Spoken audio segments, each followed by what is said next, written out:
জানা অজানা। এই যেমন ধরুন, আপনারা যারা চাউমিন খেতে ভালোবাসেন, আপনারা কি জানেন চাউমিন শব্দের মানে?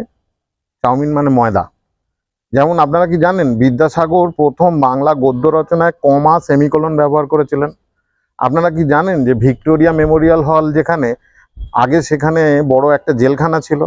আপনারা কি জানেন যে জেব্রার গায়ে কালোর উপরে সাদা না সাদার উপরে কালো দাগ?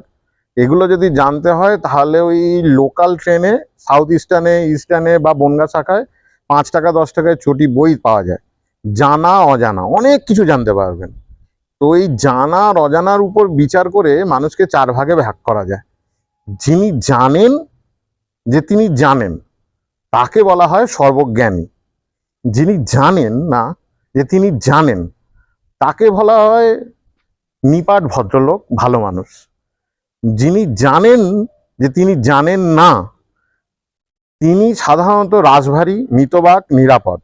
কিন্তু যিনি জানেন না যে তিনি জানেন না, তাকে কি বলা হয় আপনারা বুঝতে পারছেন কি? আপনারা মনে মনে কাকে কি কি নামে ভেবেছেন আমি জানি না, তবে তাকে বলা হয় সব জানতা।